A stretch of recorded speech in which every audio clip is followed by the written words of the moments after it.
Hello, I'm Christina with The Turned Leg. I love to salvage, repurpose, and create and help others to do the same. I've also been a booth owner since 2015. Recently, I was asked by somebody about tips and tricks for a small booth and what they could do. And that was how this video began. When I want good ideas, I always go to where I have my booth at Plaza Antiques and Collectibles Mall in Lincoln Park, Michigan. The dealers there are just absolutely amazing and they really think outside of the box. They have beautiful displays and lots of good items. When I got there, I got inspired. So this video kind of has changed gears, but I think even if you have a small booth, it's going to be extremely helpful. But if you have a huge booth too, this is going to be one you want to watch. Today, we're going to be talking about color in display, and probably along the way, I'm going to show you a few more tips and tricks to consider for your booth. Make sure you can check these things off your list and that you're including them, because I'm telling you right now, they're going to help you sell. Let's go visit Plaza Antiques. I've had a booth at Plaza Antiques and Collectibles Mall since 2015, and one thing that has not changed are the beautiful displays that the dealers have here. There's always so much to see.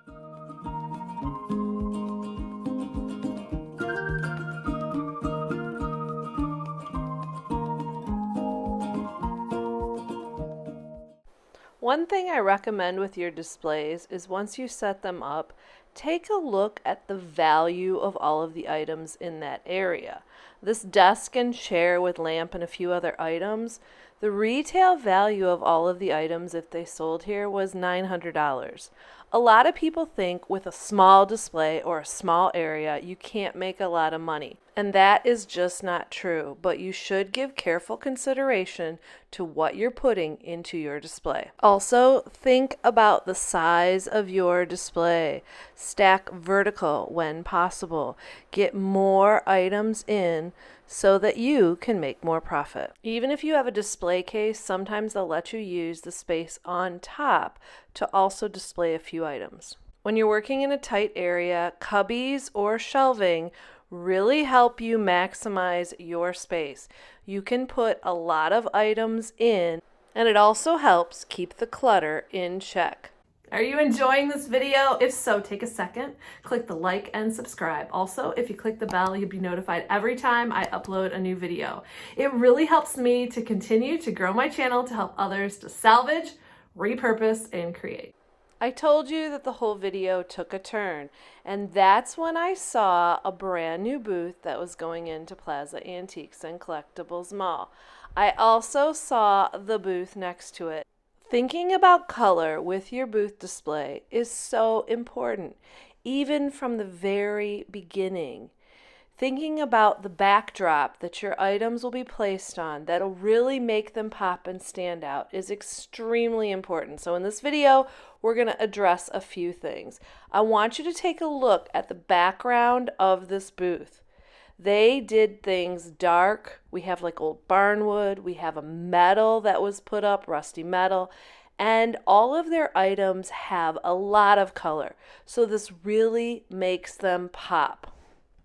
If you don't feel comfortable completely building out your booth from the start, I get it. So take a look at a new dealer at our mall.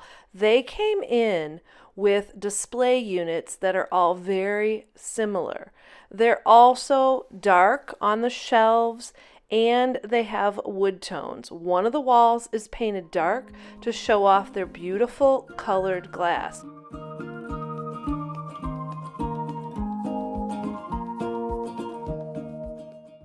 Since they have colorful items, the dark tones in the wall and on the shelves really make things pop. They've also added some funny items into their booth, like this doghouse sign, which has different dogs for mom and dad and the kids. This will have your customers take a second look and spend a little bit more time in your booth.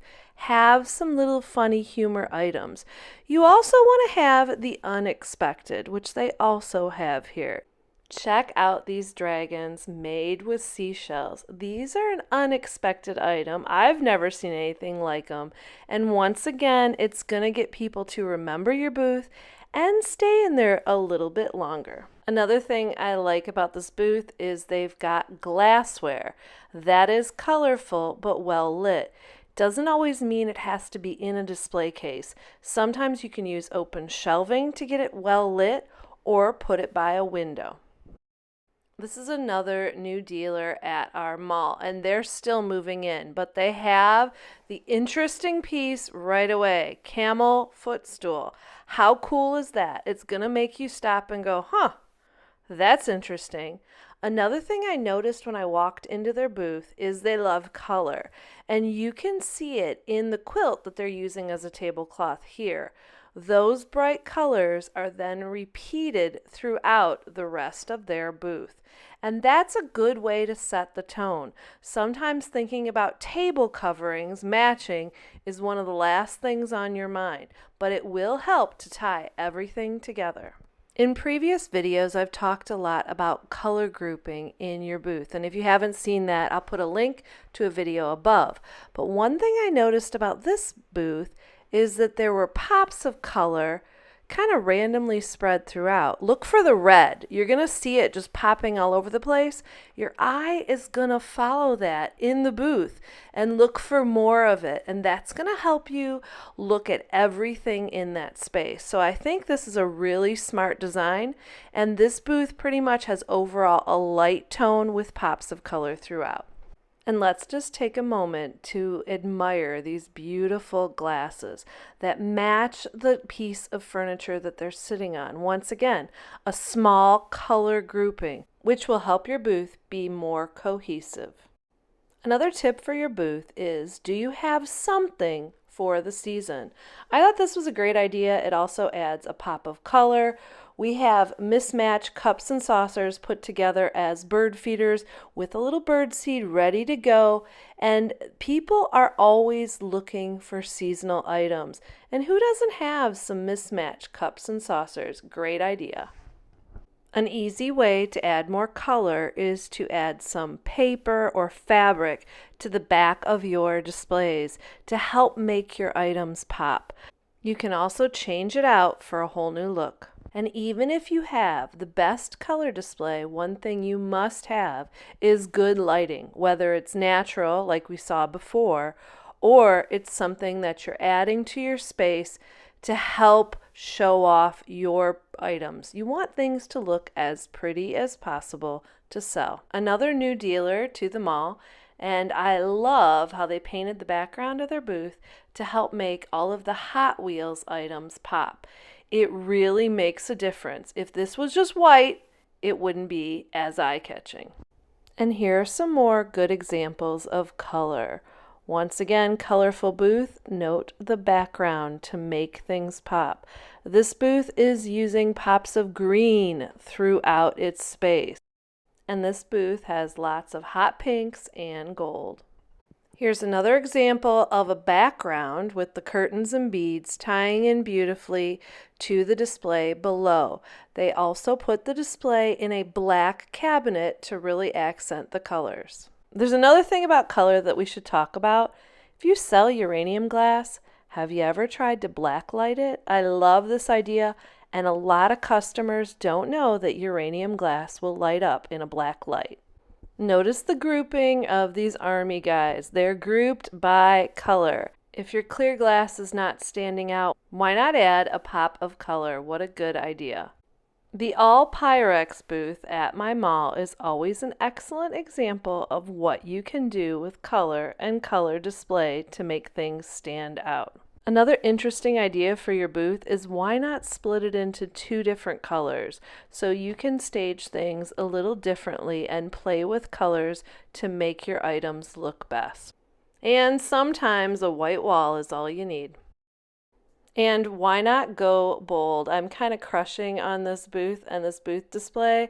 I love all of the colors. It might have something to do with the fact that it's very similar to my own living room. You can see a glimpse of my living room at the end of this video here. But in your booth, you have the right to try new things and see what works and what doesn't for you. Another good tip from this booth is show them what it's used for.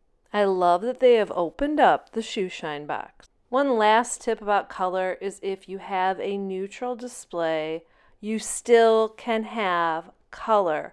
And I love how this booth has hints of color groupings throughout, but still gives an overall neutral display. Thank you so much for watching. I hope this has given you some inspiration. I love visiting antique malls with good displays, or even any retail location that has good displays. They usually spark something in me and give me good ideas. And I'm always looking for new ways to change up my display and to make things better. I hope this has helped you. Let me know if we missed any tips or tricks down below, or if you still have some questions, and maybe I will answer them in an upcoming video. And I hope if you have a small booth, you've also found this useful too. Now get out there to salvage, repurpose, and create.